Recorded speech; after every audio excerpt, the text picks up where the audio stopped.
So what are we doing? JK-BMS or Pace BMS? Good morning, my friends. Welcome back to the off-grid garage here in, there's no clouds anymore. It'll be another hot and sweaty day here in the off-grid garage. Well, another day, same old problem. I haven't tested this morning. It's still the same. It is dead somehow. I've contacted Gobel Power last night and they asked if I have another BMS. So I guess in the next 3-4 weeks will nothing happen here because it is weekend now. They are not working. They're not replying. JK is on the weekend. Next week is Christmas, New Year, all the holidays. So in the next 2, 3, 4 weeks, I won't see a replacement BMS here anyway. So to move on, we have the choice to put a JK-BMS in this box or a Pace BMS. Yeah, because they are compatible with all the holes and the communication board, this will be an easy swap.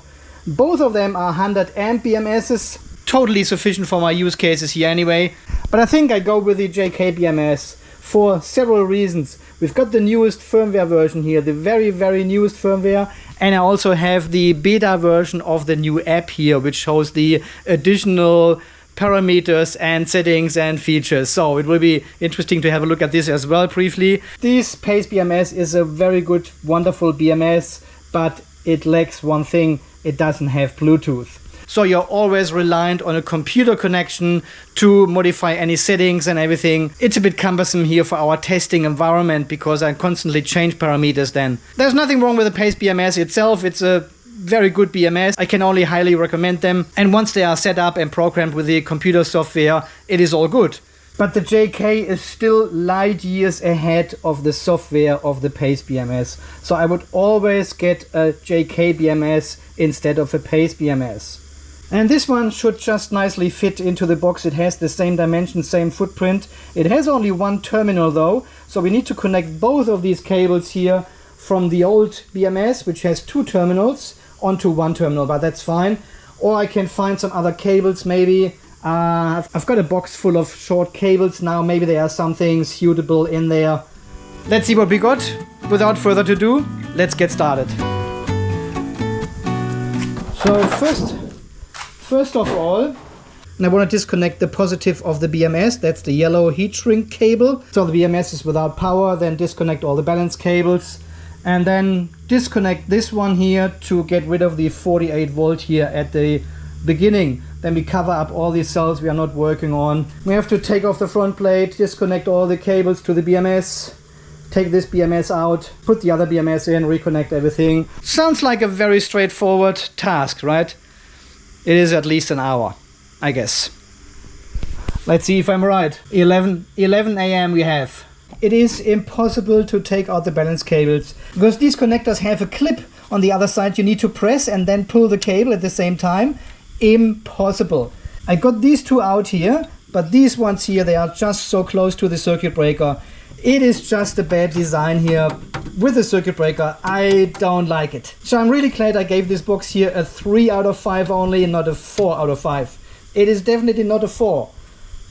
All right, I've got the old BMS out of the box after just 10 minutes. Not bad. Maybe it doesn't take an hour.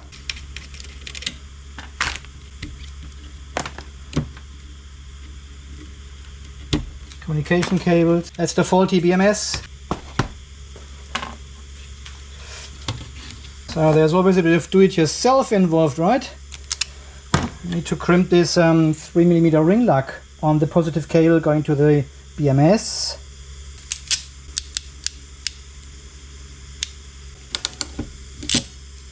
Best crimper ever here.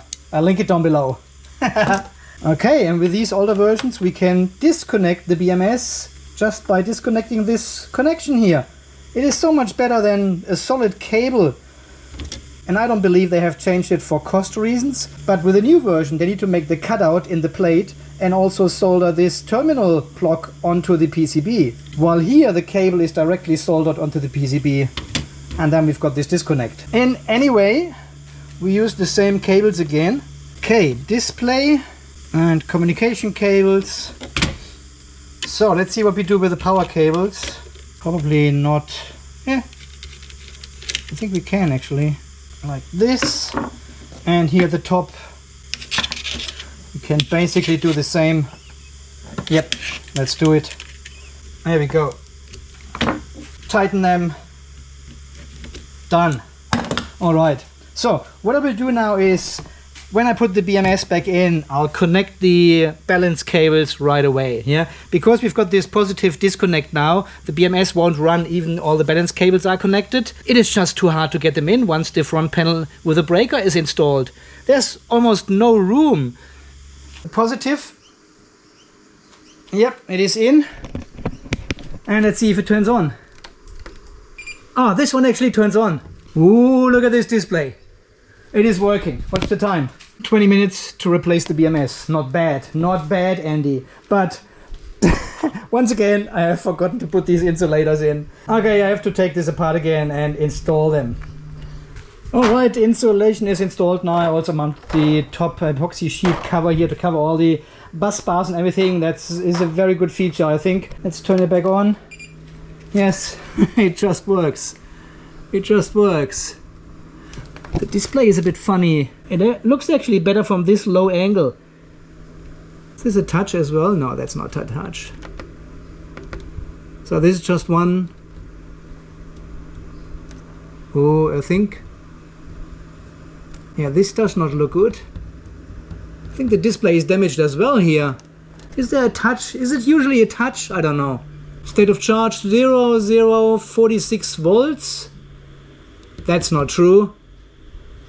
31 degrees, error 9, could be the password or so. It's not too much information. Maybe this is faulty, I don't know. Yeah, it's definitely not a touch. When I touch it, you get these black marks then everywhere, see? That's not nice. Bit disappointing so far. Or maybe the display doesn't work with the version 14 of the JK inverter BMS. Okay, let's see what we have. That must be it, the top one there, the PB1A16S100P12. 12? Yes, I've got 8 and 4 set here, the dip switches, so I can distinguish it from all the other BMSs. Beeps. Oh, want to make a pair, please enter password. I think this is the Bluetooth password. And it is 1, 2, 3, 4, I think. Pair. Yes, that's it. Cell count not equal to settings. Okay. What version are we running here? 14.13. This must be the original firmware which the BMS came with like 8 months ago or so. Oh wow. Cell count 16. Cell count is not equal. Oh, look at this. Cell number 9 is missing. Okay, I think I found the problem. The problem is already B16, B17 on one terminal here of the battery. As we have seen in the JK app, there was also no cell number 16, yeah? So cell number 9 was missing and cell number 16 was missing. And this is because of the wrong labeling of their wiring harness. So, and having a look in the JK200 manual for the JK-BMS at Gobel Power, it also states where the cell layout is displayed. There is actually a warning underneath and says BMS cable JK3 may be labeled as version 1, yeah, B0, B1 to B8, B9 to B17. And there's also a version 2 where it says B0 to B16. Ours, as I have just shown you, is going to B17. So we have version 1. And it says here B8 and B9 of the balance cables should be connected on cell 8.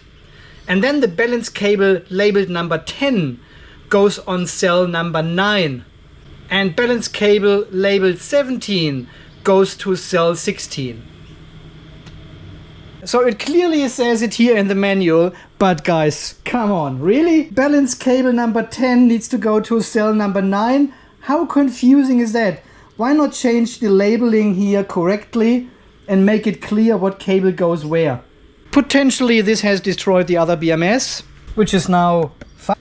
Okay guys, I have to change all the cabling here again. So this cable actually goes onto this terminal as well, yeah? We know the JK and the Pace BMS, they've got this funny setup where it actually has 2 cables here. So this is actually cell number 9 negative, and then B10 is cell number 9 positive. Yeah, we are measuring negative and positive of cell number 9 again and feeding this back to the BMS. It is not 100% necessary with the JK-BMS, but this is a heritage from the PACE BMS, I believe. And now all my cabling is basically shifted one cell to the right, and that's why we have no cell number 16, and also it cannot measure cell number 9 here. Come on, JK and Gobel Power, do we still have to deal with that? Alright, I fixed up all the cabling, so we've got now 2 cables here at B9, no, at B8 is that. This is battery 8, positive battery 8. And then we've got another cable here at battery 9. So these two, 9 and 10, are actually measuring this one cell. Yeah. And then we've got 11 on 10, 12 on 11, 13 on 12, and so on until we have 17 on 16. Why would you do that? If you know that, and put this in the manual as a warning, change the labeling on these cables. Jeez. Yeah, there's something wrong with the display here as well. It has some shadows on it or so. Yeah, definitely not a touchscreen, but we now have the correct voltage here, 52.5. There's no other function. Is that correct? Is there not another screen showing all the... I don't know. Okay, let's connect to the BMS again. Yep, we've got all the cells here, no warning anymore. The alarm has cleared as well here. So, yeah, I don't know. At the end I can only blame myself because I haven't read the freaking manual. Warning, there's something wrong with our cabling, so pay attention. Okay, lithium iron phosphate, we set this one here to 314 ampere hours, 10 millivolt deviation, 3.45, 1 amp balancer, 3.65. Okay, let me quickly set this up here and then we keep going. So, and I actually wanted to do the capacity test today, you know, charging this battery fully up and then discharging, measure the capacity and everything, see which cell is the lowest, the highest, how much ampere hours and kilowatt hours do we get out of this battery. But there is something else I need to tell you. When I was changing all these balance cables now here, yeah, I touched one of these terminals and also had my hand here on this rail, yeah, like this. And I could actually feel a bit of a tingle, you know, just a tiny bit. And I said, "Ooh, that is strange. Did I touch these two?" And I had 24 volts, 36 volts or something in between. No, it was just my hand here on the rail and touching one of these bus bars. I think it was this one or this one here. Yeah, really, I can really... Just this very mild... Oh, there is something. I said, nah, cannot be true. The case is absolutely isolated. There's no connection from the battery to the case here. And I've just confirmed this with all the other boxes here, turned them all on, measured from positive to the case, negative to the case. There's no voltage, there's no continuity, nothing. But on this one here, it is different. Let me show you. There you can see it. We are measuring DC, right? Okay, so obviously when I go to the and measure against the negative terminal down here, we've got the full battery voltage of 52.75 volts, right? I can also keep the positive of the probe on the positive of the breaker and get with the negative onto one of the screws of the case. And look at this, we've got 52.75 volts. Yeah? So obviously there is a connection between the negative and the case somewhere. And if I take the positive and go to cell number 1 positive, I can measure cell number 1, 3.296 volts. If I go to cell number 2, I can measure 6.5 volts. So obviously the negative on the case has contact with the negative of the battery. So, and then we go to a continual test and I measure again here on the screw and go to the main negative of the BMS. There we go. Yeah, we've got continuity between battery negative and the battery case. So somewhere something is not correctly isolated. and it can only be in the BMS section. Obviously there's no negative contacts down here. This is all positive contacts with the balance cables and everything. So it can only be, this is the only negative we have here, it's a balance cable.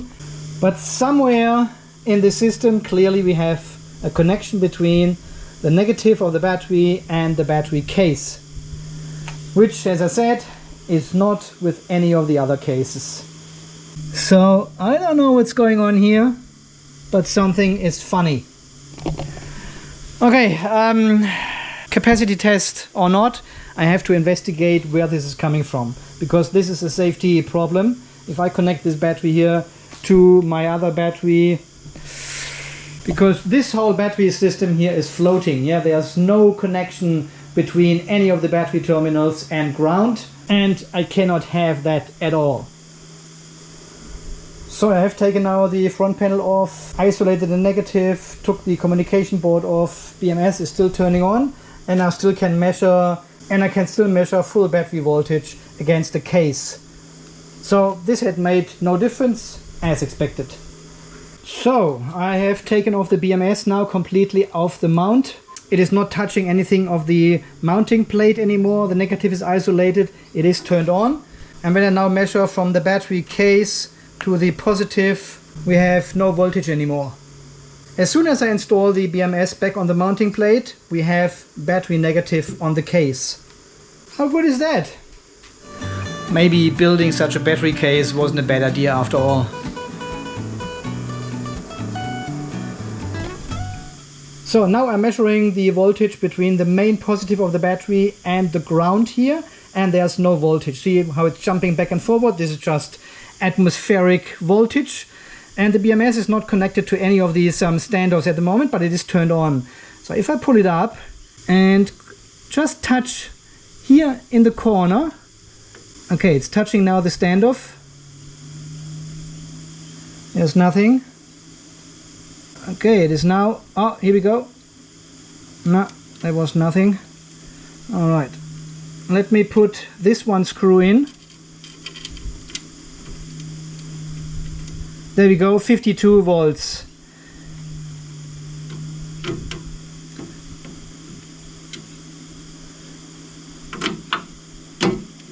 So obviously there is some voltage here on the case of the BMS already. Wow, what is going on? So let's keep the red cable here on the positive of the battery and use the negative probe down here against, yep, that's it. Why is this happening? See, I'm touching the case here with my probe, and I've got 52 full battery voltage on the BMS case already. What? That means this whole plate here has somewhere contact to the negative terminal of the battery. So B negative, this is my negative of the battery, and the case. Now there's nothing here.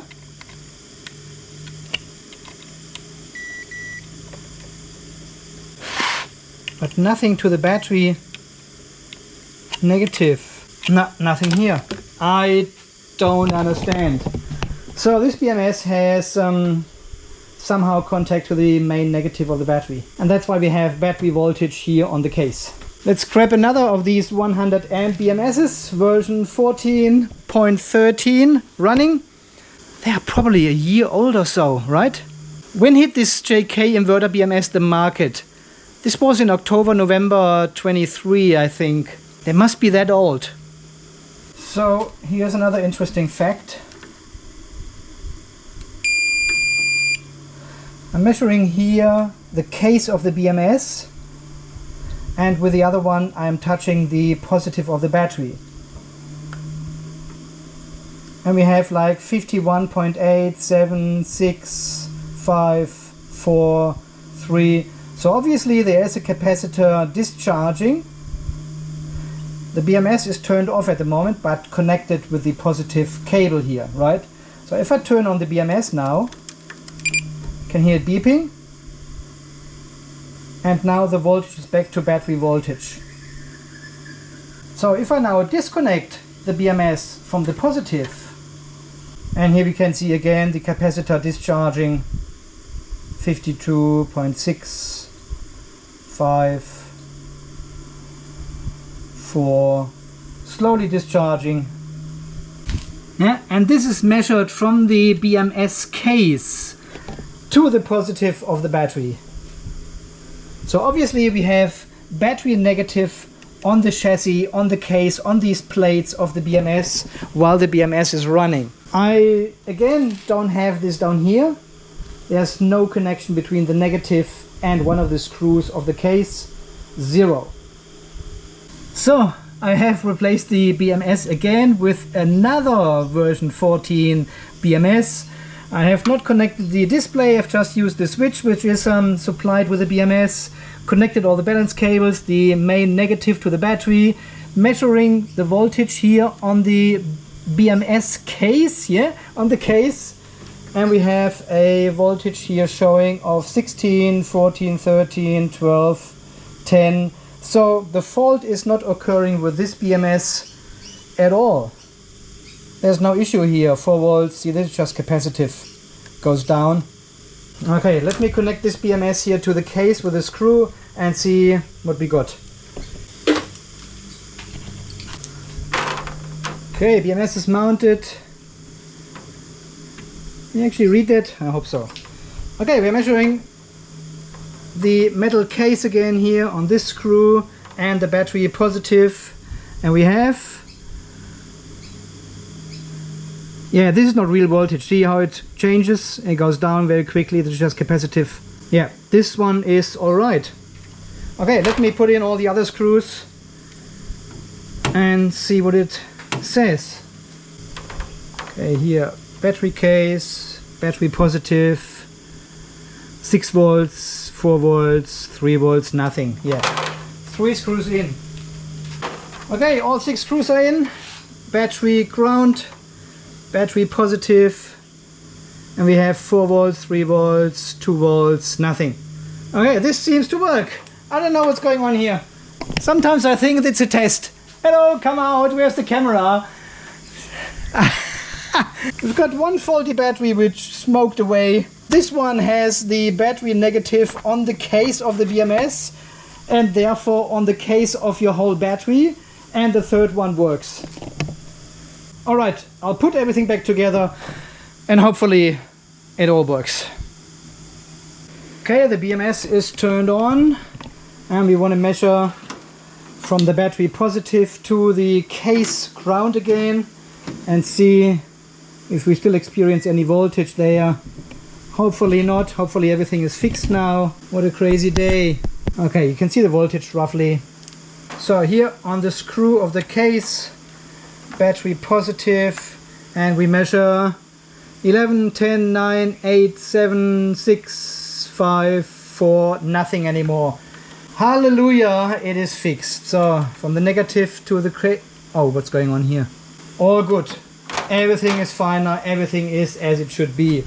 Guys, what was that? Huh? 2 faulty JK-BMSs here? That is crazy, right? So I don't think the wrong balance cables here with cell number 8 and 9 have actually destroyed this BMS here. I think this was faulty before. As we have seen, the other BMS has actually worked with the faulty balance cable situation. It turned on, but it didn't show the correct voltage, right? And we could also log in via the app and we could see cell number 9 and cell number 16 were missing. So this was a clear indication of a wrong cabling for this BMS. And then I found by accident on my hand that there is voltage on the battery case actually. So I did the investigation, found there is an issue with the other BMS here, the 100 amp BMS. So somehow if this one is turned on, it puts the battery negative onto the metal outside of the BMS and therefore on the battery case. And we definitely don't want that to happen. The battery case will be grounded afterwards. Yep, there's a ground terminal on each box and they all need to be connected to ground. and then you would have grounded your battery negative as well. And depending on what kind of power system you have designed, it could cause a lot of issues if one of your poles, the negative or positive of your battery, is already connected with the battery case and therefore with ground. So definitely measure your battery against ground, negative and also positive. Alright my friends, I think we can finally start with the capacity test now once this battery is now fully built here. I'll do a separate video which is coming right after this one here. This was more like fault finding, problem solving with the balance cable situation here and also with the faulty BMS. So I leave this as a separate learning video here as well, how to troubleshoot things like this, how to rectify and solve them. Well, you need at least 3 other JK-BMSs to find out, right? And then we do a separate follow-up video now with the actual capacity test of the EVE MB31 delivered by Gobel Power as well. Because some people are not interested in this fault finding, some other people are not interested in the capacity, so I'm trying to keep them separate and make these videos a bit shorter. So, without further ado, thank you for watching, thanks for all your amazing support. Thank you for over 101,659 subscribers this morning. Thank you very, very much for all your donations here, keeping me cool. As you can see, temperature is rising again. Before I start this capacity test, I hop in the pool quickly. Battery's on 100% and we have 34 degrees in the battery, 34.8 in the battery room here in the garage, and 41 outside in front of the garage. You want to see how 41 degrees looks like? That's how it looks like. Bah! That's where the temperature sensor is, directly under the... Who has put a 2 on this sign there? Alright my friends, until the next video, you stay charged, stay safe and stay cool. Thanks for watching again. See you then. Bye bye.